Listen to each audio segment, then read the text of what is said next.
Schools have been around for a long time now, and most of us would argue that we do parts of them pretty well. But the world is changing. This video is about that change and how it will impact schools, and why we need to think about making some little changes to make education a little bit better and more accessible for everybody. So what is technology? Well, technology is a set of tools that have been designed to meet a specific purpose. A technology can be as complex as a car or as simple as a pencil.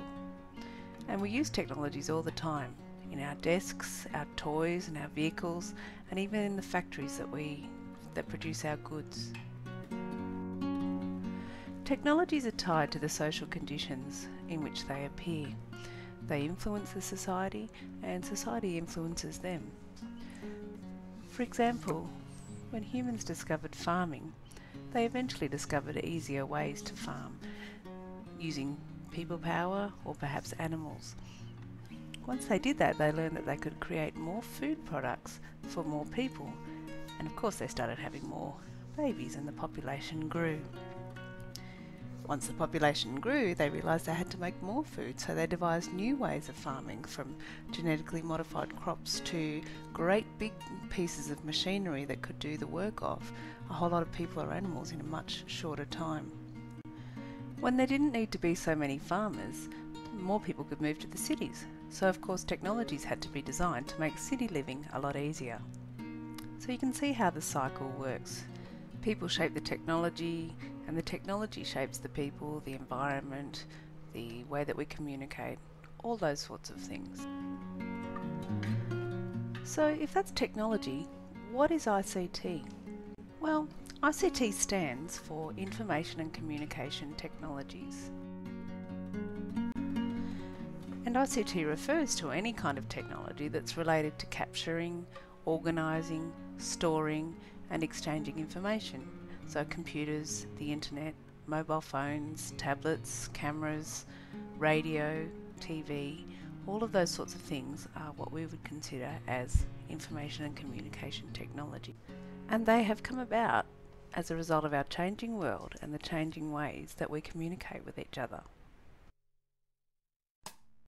In schools, we're mainly talking about computers, the internet, tablets, mobile devices, all of the sorts of things that students are pretty much all already using outside of school and will in the future find in schools a lot more.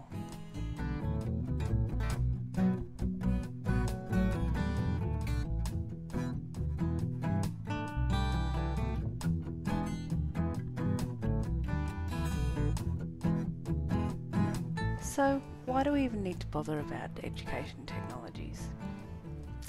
Well, to understand that, we need to remember that society is tied to technology and technology is tied to society.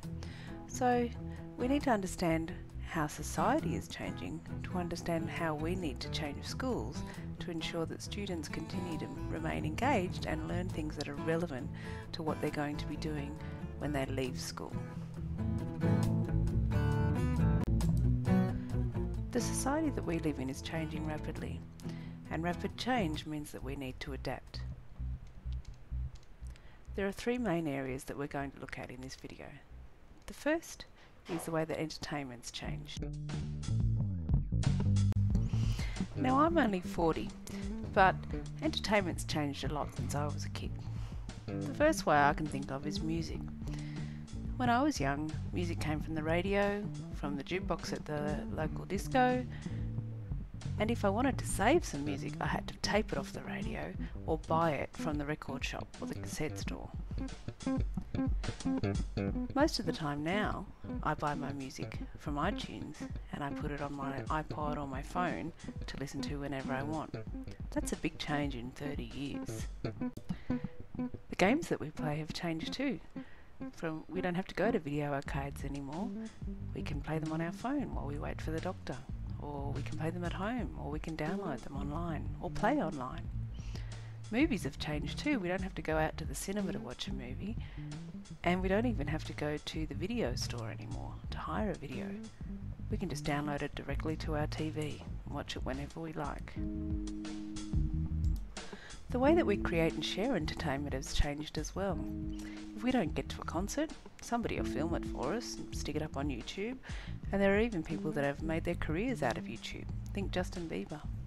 We can share it with a lot more people in a lot of different ways, and we can create new things from old products. And we can share our work so much more easily than we could have in the past, with a much wider audience than was previously available to us. So it's an increasingly difficult market to compete with, and we have to find new ways to be creative.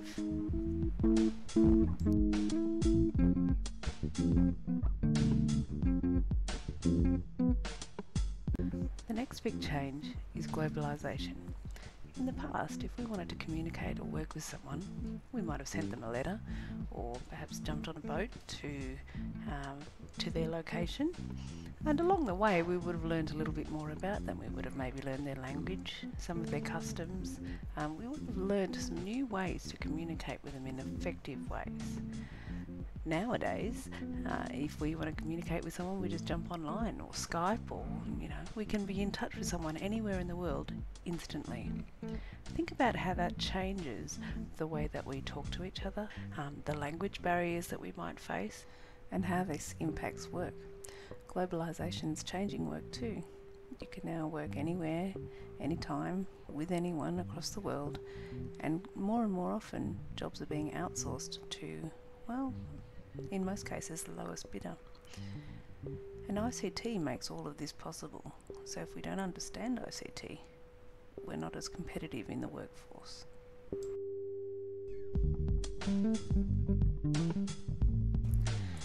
Another big way that our workforce has changed, and is still changing, is automation. Automation can be good for some things, but not so good for others, and it can be a bit scary for people trying to find work, when everything from making coffee to reading tax forms online, or even analysing pathology samples can be done by a computer or a robot. Even the factory jobs that we'd previously done as humans are now more and more being automated and done by robots.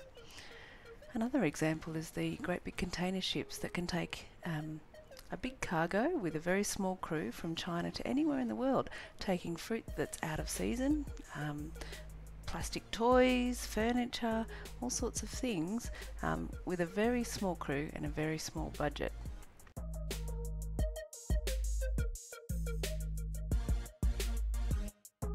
So there are many different reasons that we have schools, but one of the main reasons, at least at the moment, is that we want to prepare students for when they leave school.